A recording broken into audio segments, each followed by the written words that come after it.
Olá, seja bem-vindo, seja bem-vinda. É muito bom ter você aqui em busca de conhecimento. E hoje eu quero passar para você um ponto muito importante na gestão do RH 4.0, que é a liderança do RH 4.0. É muito importante que você entenda o que é a liderança que se é esperada nesse momento da indústria 4.0. Antes, eu entendo ser importante te explicar o que é a gestão por competências. Caso você entenda, eu vou acrescentar mais do que você já sabe. Caso você não entenda, é importante que você entenda, né? A gestão por competências, ela é um sistema de administração de pessoas que se baseia na competência dos profissionais. Então, ela se ajusta às necessidades da empresa, tanto qualificações técnicas como as habilidades comportamentais, as hard skills, as técnicas, as soft skills, as comportamentais. E o interessante é que o futuro de uma organização, de uma empresa, para ele ser estruturado de forma estratégica, é necessário que o conjunto de competências individuais presentes ali nas pessoas sejam valorizados. E, de preferência, da forma correta, óbvio. Então, quando você quer melhorar o desempenho do seu RH e valorizar mais a empresa, é importante que você faça a gestão dessas competências. Quando a gente está falando de gestão por competências, a gente está falando do famoso CHA, CH, né? Conhecimento, que é a carga teórica ali que o profissional tem, as habilidades, que é a capacidade técnica para ele desempenhar ali aquela função, e a atitude é a particularidade de como ele realiza a tarefa ali e que comportamento que ele tem realizando essa tarefa. E o foco da gestão por competências é alinhar ali os colaboradores com os valores, os objetivos da empresa. E quando ela é muito bem aplicada, ela faz com que os colaboradores eles sejam muito melhor aproveitados, que eles produzam de forma muito mais assertiva. E a gestão por competências, ela é uma estratégia que resolve desafios relacionados à equipe, a resultados que talvez a empresa não tenha, gerenciamento da empresa. Aí se fala, mas é difícil colocar em prática? Não é. A base para você organizar ali as competências é descobrir e manter aquelas pessoas, aqueles talentos, né, para que sejam geridos, para que sejam engajados. E aí você coloca ações em práticas. Ali você faz, para começar, um mapeamento das competências, né? Isso é identificado de acordo com as necessidades de cada cargo. Então, é necessário que você comece de uma forma mais ampla e depois você chega até as posições individuais de cada setor, para você identificar ali a necessidade da criação da escrita daquele cargo. Para você avaliar, você vai pegar todas as potencialidades que aquele cargo ele precisa e avaliar nos colaboradores, né? Precisa ser de forma contínua, ali é necessário que você coloque nota na avaliação dos colaboradores, né? E você cruza ali as competências. E quando você está falando de desenvolvimento de colaboradores através da gestão por competências, você está falando que você está economizando dinheiro, porque você já sabe aonde ele é bom e onde ele não é, de acordo com a avaliação. E quando a gente fala de plano sucessório, de remanejamento de colaborador, quando você já tem essas competências do cargo levantadas e você já tem a pessoa onde você avalia as competências dela de acordo com esse cargo, então a gente está falando ali de possíveis pessoas para plano sucessório, a gente está falando ali de pessoas que fiquem mais adequadas a determinada função, a um determinado remanejamento. E aí, se a gente está falando de recrutamento de acordo com a gestão por competências, a gente está falando de candidatos mais eficazes, né, para que se tornem colaboradores mais eficientes. E o RH, durante todo o processo seletivo, ele vai verificar as habilidades que você já relacionou ali, técnicas e comportamentais, e avaliar os candidatos. E a gente também deve monitorar os colaboradores, né? Ali, de acordo com os resultados que ele está entregando, se é satisfatório ou não. Como é que a gente vai separar ali as pessoas por competência, se é possível que seja separado por Nine Box, né? Eu vou falar sobre Nine Box mais na frente, mas já resumindo, ali as pessoas separadas através das competências, se elas já estão prontas, se elas não estão prontas, o planejamento do futuro dessa empresa, do capital intelectual da empresa, quando você tem um mapeamento por competências, você já sabe. Então é importante realizar pesquisas ali nos setores, coletar dados, mapear, que seja em planilha, se ainda você não consegue, que seja no papel, mas é importante que você tenha ali pesquisas atreladas aos colaboradores de acordo com as competências levantadas nos cargos. Você precisa observar continuamente quais as características desses colaboradores demonstradas ali no dia a dia que o líder precisa avaliar, que, na verdade, essa gestão por competências, o RH ele vai fazer o levantamento dos dados para adequar, mas uma avaliação todos os dias quem vai fazer é o gestor. O que a gente vai fazer ali é compilar os dados do cruzamento, né? Um levantamento para a gente fazer de acordo com o planejamento estratégico da empresa.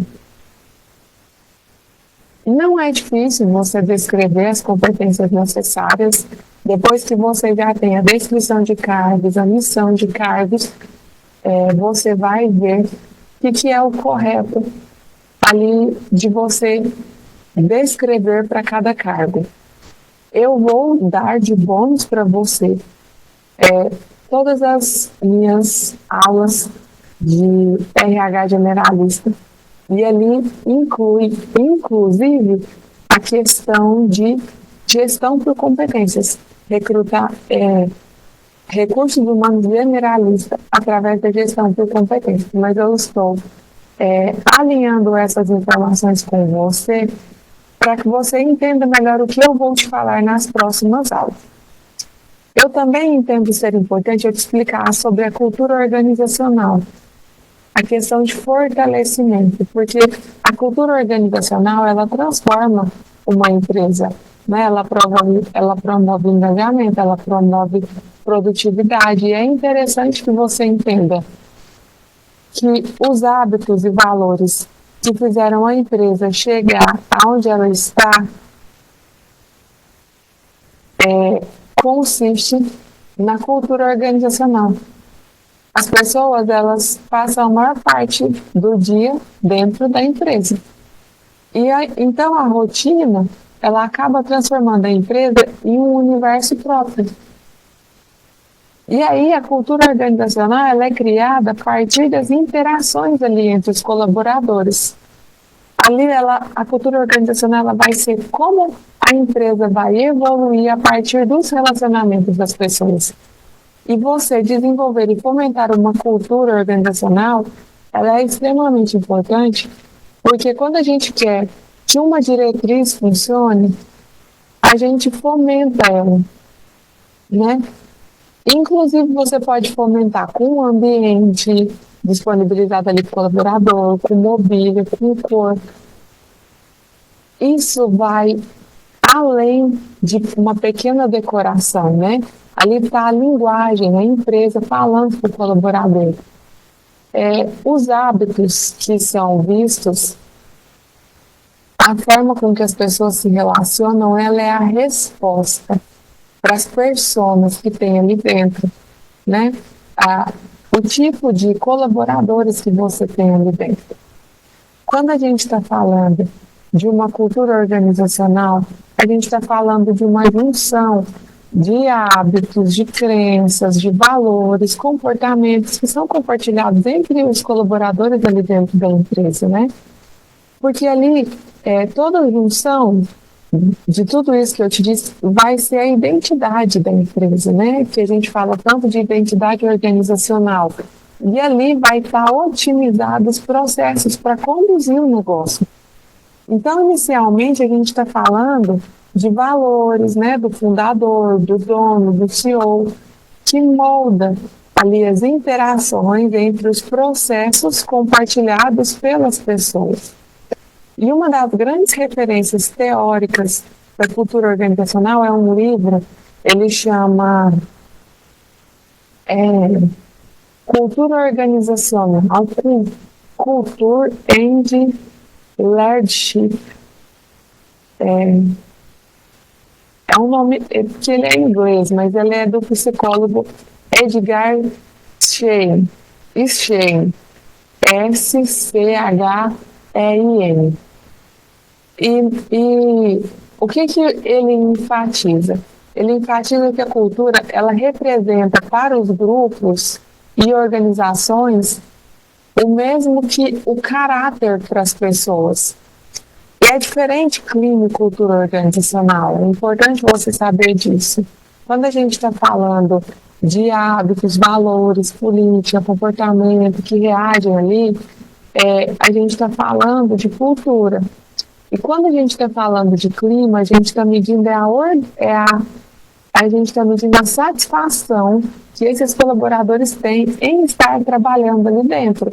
O clima, ele é como que o colaborador está se sentindo para desempenhar a sua função. Então, é diferente de cultura, que a cultura, ela não vai ficar passando por mudanças igual o clima. Ela é algo que ela vai acontecer envolvendo os valores da empresa, né? Envolvendo valores individuais e coletivos, porque ali criou-se uma identidade cultural. Então é importante que você entenda isso. É importante que você entenda, quando eu for te falar de agora para frente, o que é fomentar a cultura organizacional. Porque eu vou falar isso várias vezes, porque é importante cada vez mais. As empresas, elas precisam buscar os melhores talentos para desempenhar as atividades, para ela ter um sucesso ali. E esses profissionais, grande parte deles tem uma motivação, um quesito fundamental para exercer as suas atividades, né? E ele vai estar interligado com a cultura organizacional. Ela vai me atrair pessoas, ela vai me reter talentos. Ela é extremamente importante. E o papel do RH ali nisso tudo é a junção das lideranças, planejamento estratégico para disseminar conceitos e processos importantes ali entre os colaboradores.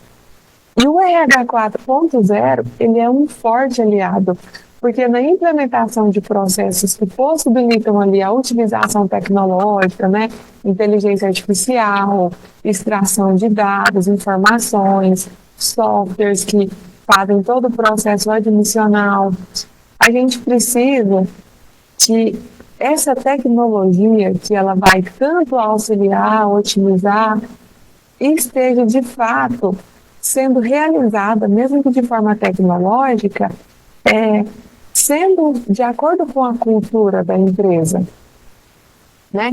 Que seja um sistema tecnológico que faça sentido culturalmente para a empresa. Antes de gastar um dinheirão com isso, você precisa avaliar E é importante a gente entender que a cultura organizacional, quando é para ela ser sólida, ela tem características básicas que elas vão auxiliar você, como RH estratégico 4.0, a mensurar.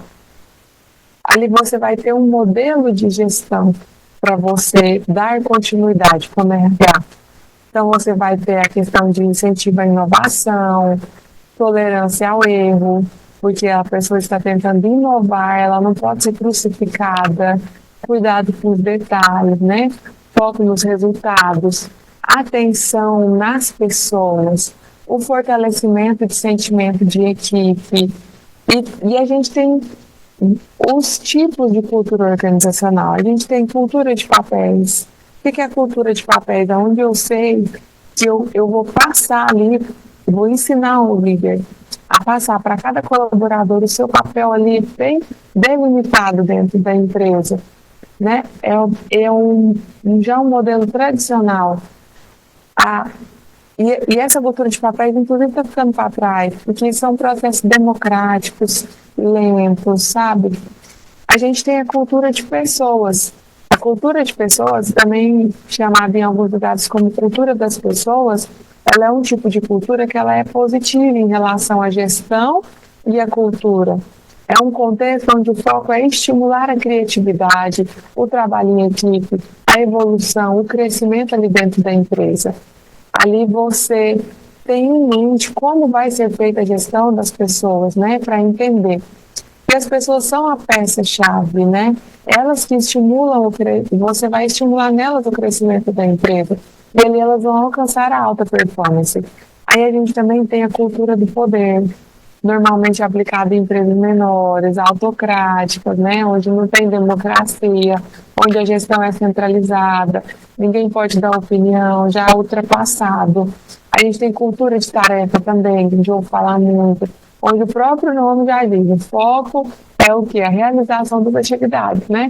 Baseada em contratações que tenham bastante conhecimento na área de atuação, mas ela é benéfica porque esse tipo de cultura, ela é flexível para valorizar ali a criatividade, né, na resolução das tarefas do dia a dia.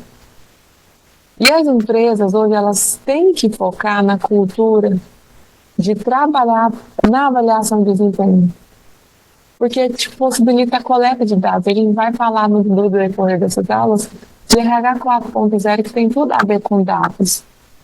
Então, quando que eu, RH 4.0, eu consigo ali ver uma cultura sólida ali da empresa, eu consigo colocar em prática.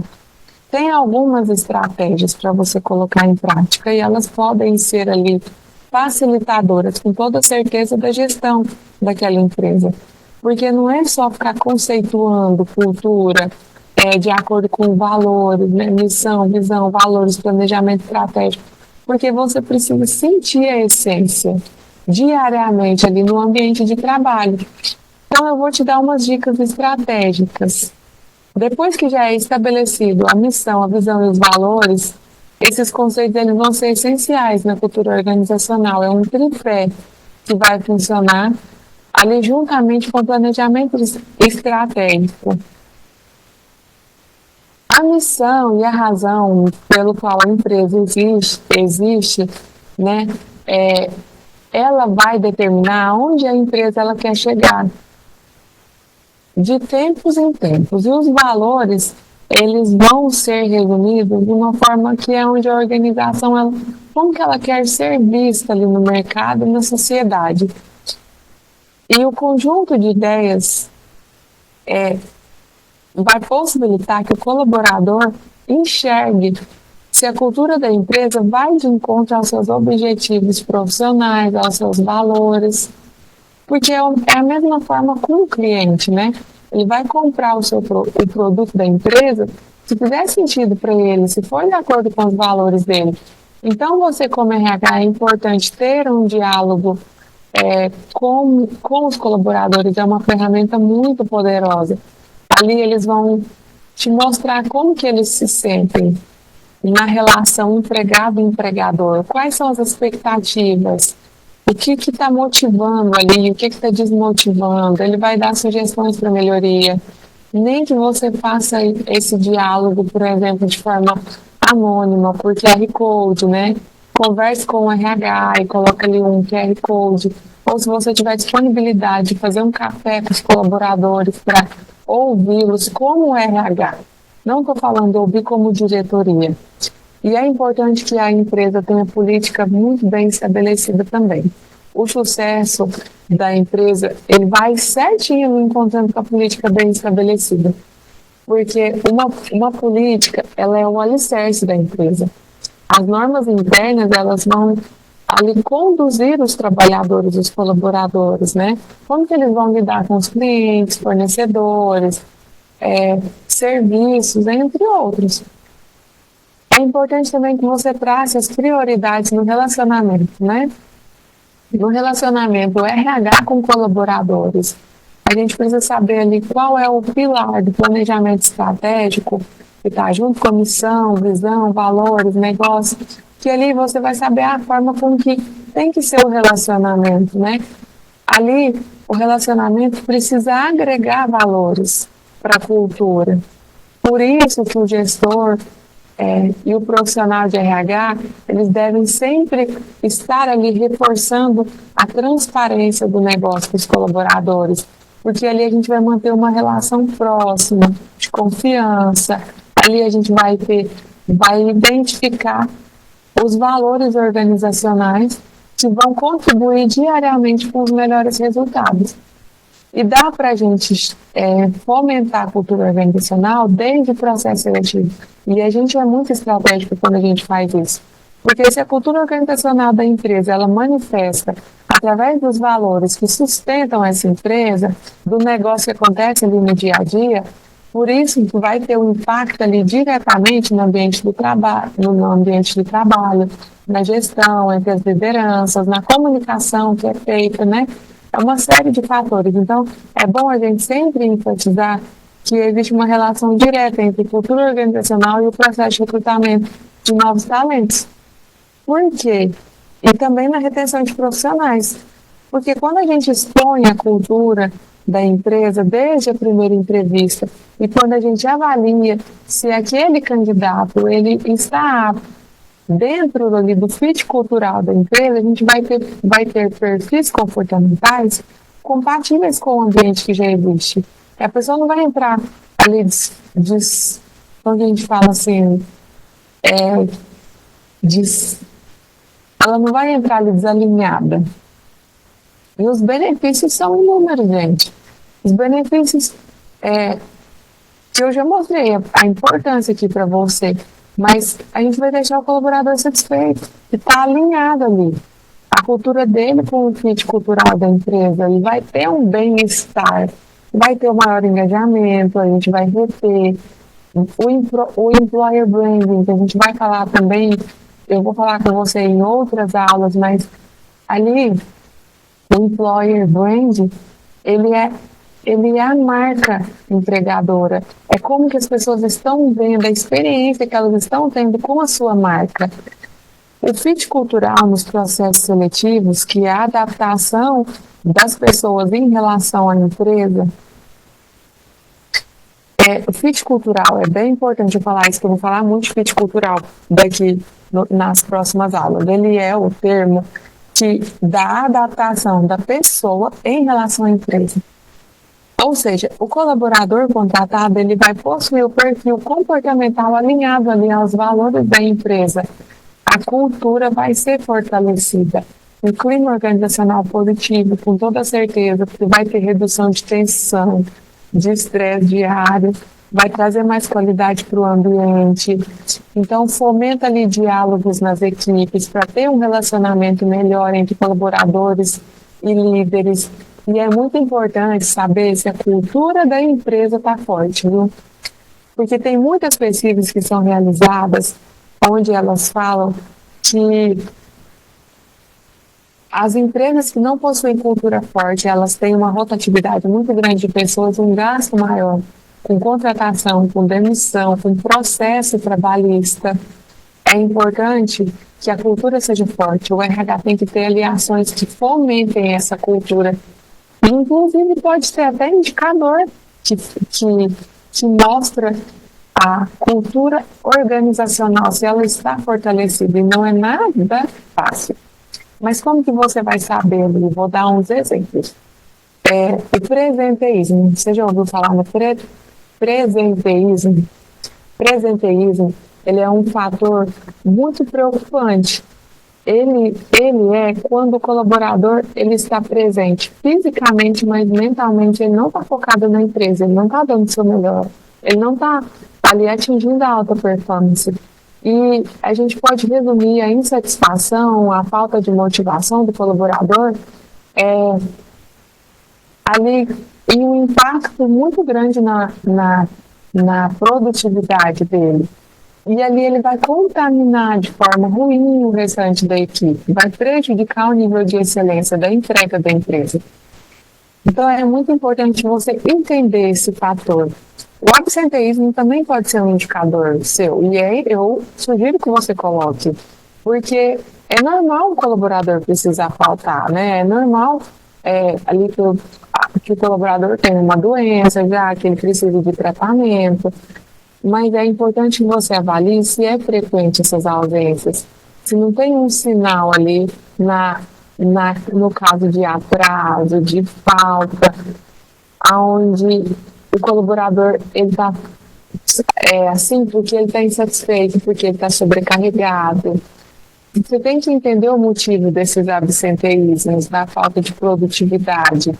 Medir o clima organizacional é muito importante, sabe? Às vezes você não tem condição de ter um sistema, mas então faz um Google Forms, digita ali no Google como fazer um Google Forms, cria um QR Code para as pessoas avaliarem o clima, sabe? O gestor do RH, geralmente, ele precisa mostrar ali para as lideranças que, através de treinamentos, que é favorável um clima bom. E mensurar essa satisfação vai te dar um norte para onde você deve fomentar ali. E o importante é que você faça essa pesquisa de clima, mas, por favor, dê um retorno para os colaboradores, reúne eles ali, faz alguma melhoria, olha, isso aqui foi através do clima organizacional, para que na próxima eles tenham muito mais engajamento para participar. Isso tudo eu estou falando para você, para que você não deixe a empresa que você trabalha ou a empresa que você vai trabalhar ficar com uma cultura fraca e negativa. Porque a cultura fraca e negativa ela é aquela que tem missão, visão, valores, planejamento estratégico estabelecido na parede, nos computadores. Só que na prática ela não existe, ela fica só no papel.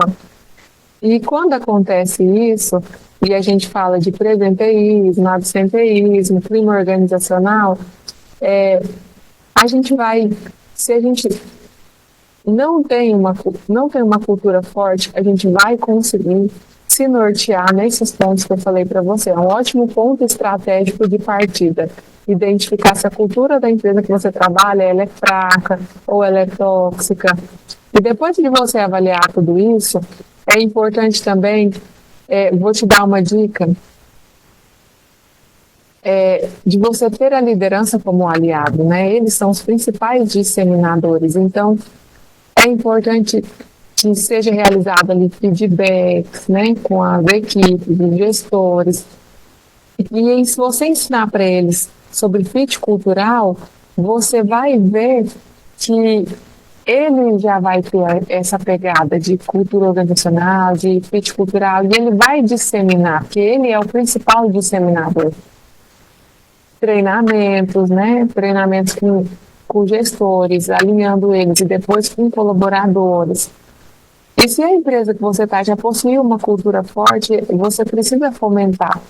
Não é deixar, não, eles já sabem, eu vou deixar. É importante treinamento, palestra, que fortaleça a disseminação da cultura. Promover movimentos de interação também é de extrema importância, viu?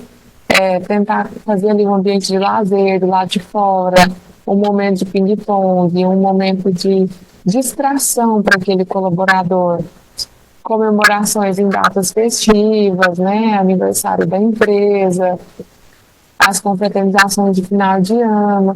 E para conservar essa cultura organizacional, além de planejar, estabelecer ali, organizar, é muito importante. Eu bebi uma água aqui, gente, que eu até fiquei.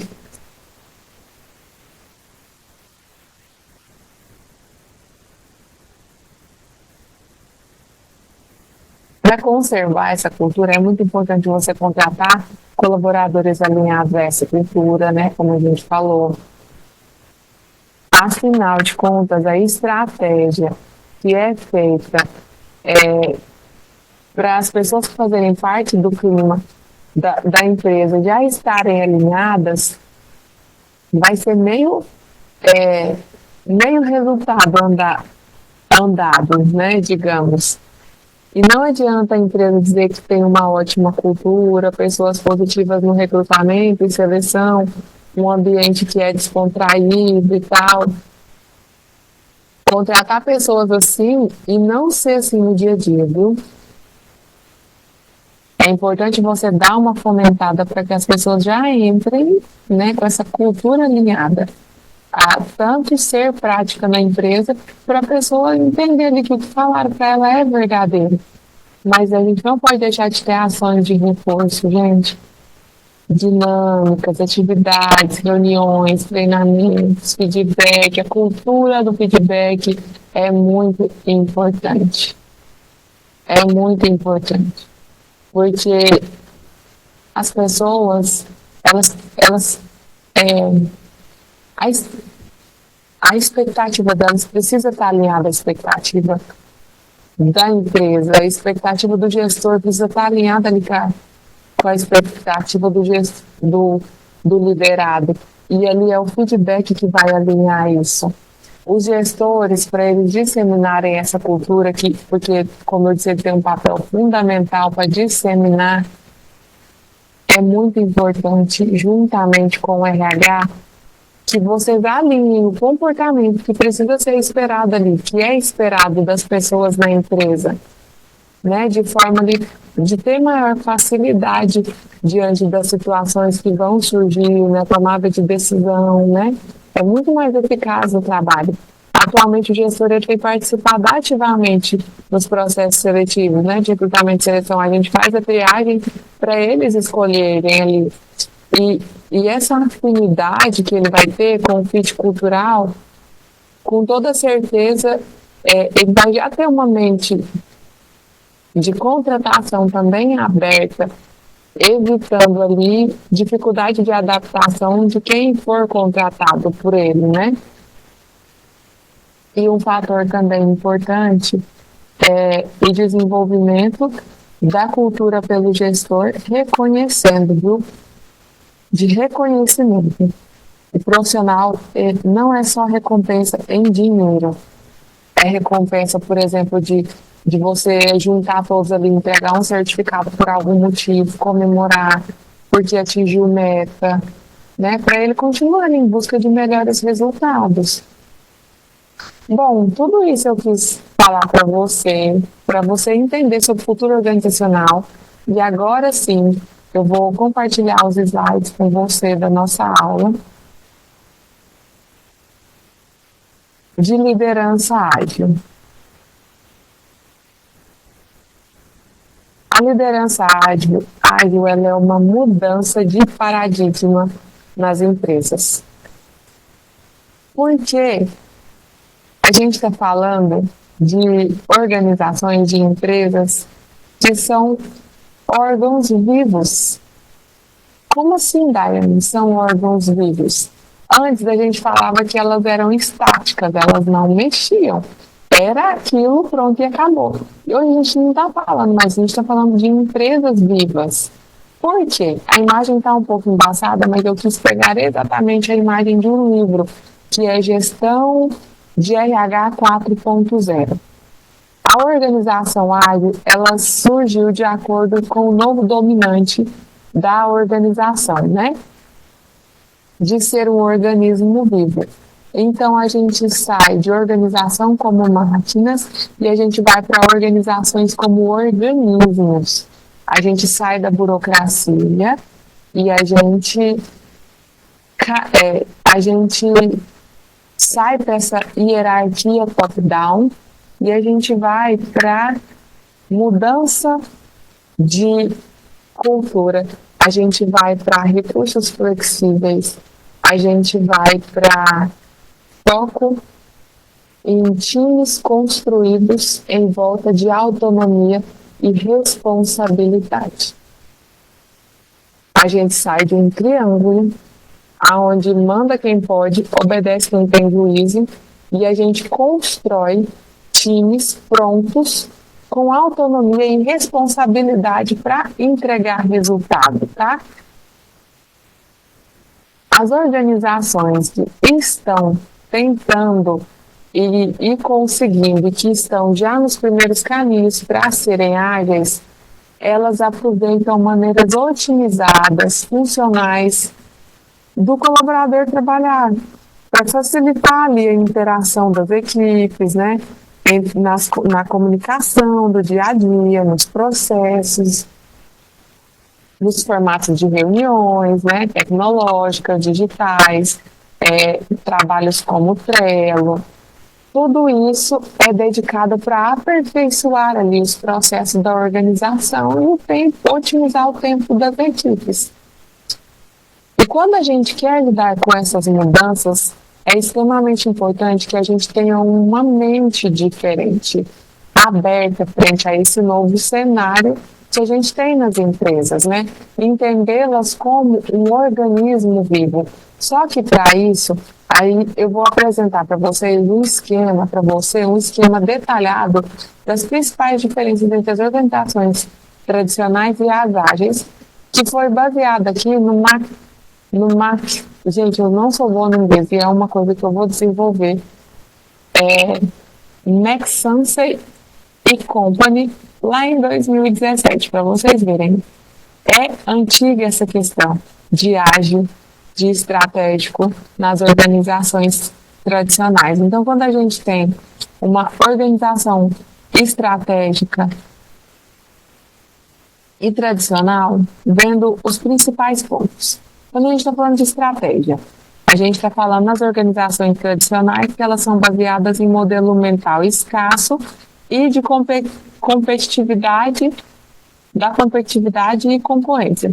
E quando a gente está falando dessa mesma estratégia, mas em organizações ágeis, a gente está falando de propósito e visão compartilhada, identificação e aproveitamento de oportunidades, flexibilidade de alocação de recursos. Quando a gente está falando de estrutura em empresas tradicionais, a estrutura ela é vertical, de comando e controle sobre os processos de trabalho, previsibilidade sobre o que fazer, como fazer, quando fazer, trabalhadores vistos como recursos intercambiáveis. E já quando a gente está falando de ágil, a gente está falando de uma estrutura organizacional de trabalho, a gente está falando da vertical, a gente está falando da horizontal, onde a gente atribui claras responsabilidades, né? Uma governança prática, ali é mão na massa, parcerias ativas, ambiente físico e virtual abertos, células responsáveis e adequadas ao uso. Então, a gente está falando de processos que sejam alinhados, que não sejam burocráticos, né? Quando a gente está falando de tradicional, ciclos de aprendizagens pautados em experiências de função, cargo, com critérios de planejamento detalhados a serem seguidos.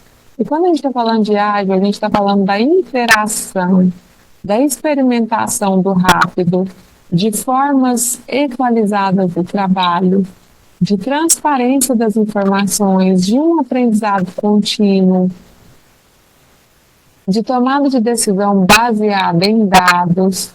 E quando a gente está falando de pessoas, lá na tradicional, a gente está falando de gestão de pessoas baseada em controle. Gente, as pessoas não têm liberdade de se expressar, de trazer inovação.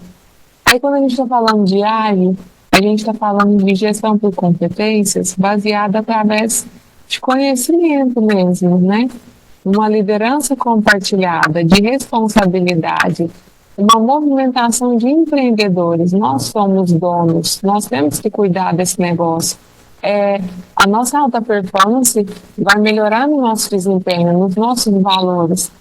E a gente está falando aqui de remunerações estratégicas, né?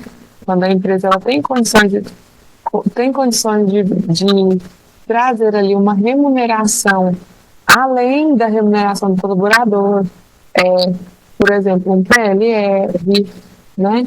A participação, um PPR, onde eu remunero estrategicamente de acordo com os resultados. Qual a diferença entre equipe ágil e liderança ágil? Uma equipe ágil, ela é focada em desenvolver soluções, né? Ela vai ter ali pensamentos inovadores, vai ampliar o valor entregue ao cliente, vai tentar ser mais rápido possível. Tem várias ferramentas, né? Scrum, Kanban, que vai agilizar isso. E uma liderança ágil, ela vai fazer com que a mentalidade e as metodologias ágeis, elas sejam realmente aplicadas. Vai garantir que a equipe seja ágil, né? Ela vai garantir ali a experimentação do novo, decisões descentralizadas, perguntar ao colaborador o que você entende que seja a solução, para ele te falar, ser flexível, mas sem perder de vista as operações que vão garantir ali a integridade do negócio. A liderança ágil, ela vai fazer com que os líderes eles ofereçam ao mesmo tempo estabilidade e agilidade, atuando ali de uma forma ambidestra, buscando sempre investir nas inovações. A mudança desse estilo de liderança tradicional para a liderança estilo ágil está na capacidade do líder em desenvolver pessoas. Mais uma vez a gente vai falar de desenvolvimento de pessoas para conseguir resultados. Porque se as pessoas elas se apropriarem do seu trabalho de uma forma que ela confie, né, com o processo ajustado ali, que foi construído com a ajuda dela, o processo ágil, ele força os líderes a saírem de trabalhar sozinhos e trabalharem de forma multidisciplinar. Então ali ele vai dar uma virada de chave, né? Ele não vai decidir a solução sozinho, ele vai decidir a solução juntamente com a equipe. E quais os princípios da liderança ágil? Atitudes valem mais do que palavras. Então, liderança ágil, ela não é aquela que só direciona e fica tentando promover mudança, mas ela precisa liderar com agilidade, né? Se envolver ali no próprio desenvolvimento, no desenvolvimento das pessoas, inspirar as pessoas através de ação. Já dizia Gandhi, né? Se você quer mudança no mundo, seja a mudança que você quer ser. Resultados diferentes são conquistados com mudança de mindset. A gente tem a questão do mindset fixo e de mindset de crescimento. A gente tem pessoas que não gostam de mudança, que não gostam de mudar hábitos, não gostam de mudar rotina. Só que se ela não mudar, ela não vai ser uma liderança ágil. Então tem que fomentar isso. Eu tenho que fomentar isso dentro de mim. Eu preciso desenvolver um mindset ágil, onde eu enxergo ali uma situação com vários ângulos e não me limito nas circunstâncias para resolver. O líder ágil, ele é otimista, né? Um feedback contínuo faz parte do processo evolutivo. O feedback, ele é uma experiência e uma oportunidade de crescimento. Os líderes ágeis, eles solicitam feedback, eles dão feedback, eles não vão ter medo do que o colaborador tem para dizer dele, porque ele vai ser honesto ali na hora que o colaborador disser o que entende que nele precisa ser melhorado, né? As pessoas, elas precisam de significado e propósito para realizar seu trabalho, né? Não é só eu chegar lá, fazer o trabalho e ir embora. E a gente precisa, como liderança ágil, compartilhar ações de propósito, né?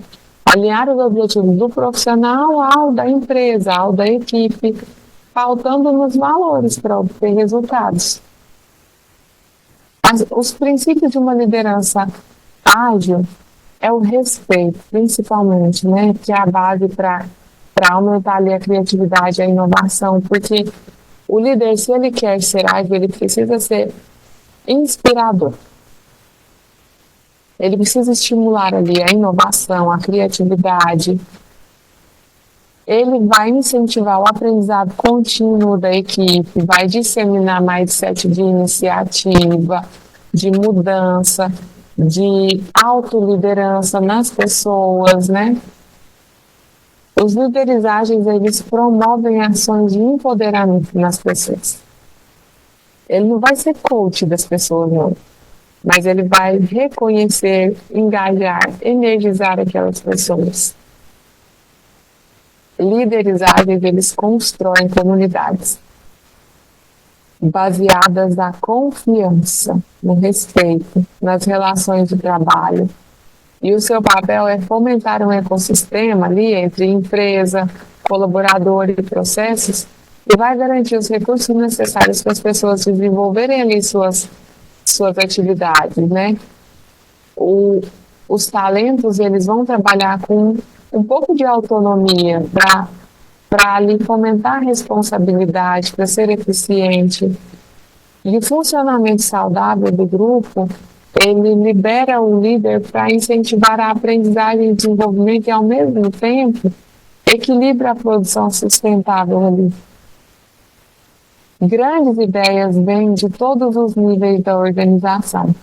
Líder ágil, ele recebe ideias de todo o grupo, independente de posição profissional. O que ele quer é agilidade, independente de quem foi que deu a ideia.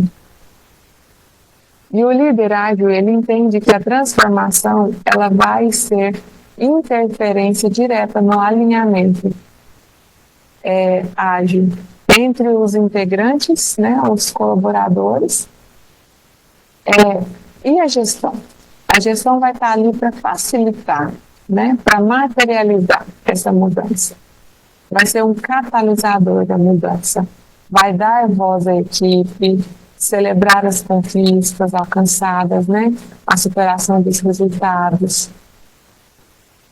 Com isso, você vai manter a vantagem competitiva da sua organização. Ela vai ficar sustentável economicamente, né, em relação a sempre ter lucro através das pessoas e garantir resultado efetivo. E agora eu vou deixar aqui algumas perguntas para reflexão sobre a liderança ágil. Porque aprender é a única coisa que a mente nunca se cansa, não é? Então, não pare de aprender nunca. Já dizia Leonardo da Vinci. Aprender é a única coisa de que a mente nunca se cansa, nunca tem medo e nunca se arrepende. Conhecimento é poder, não é? Qual a visão de futuro você tem da empresa que você trabalha? Como ela precisa evoluir para ser atraente no mercado? Isso é importante até você anotar para você não esquecer. Com que frequência você realiza reuniões de alinhamento com a sua equipe? Feedbacks positivos de melhoria. E você deve fomentar os líderes a terem essas reuniões. E você, enquanto líder, ou as lideranças estão alinhadas com os talentos, as habilidades orientam as ações através dos valores? E eu falei aqui, antes de começar esse assunto, sobre valores.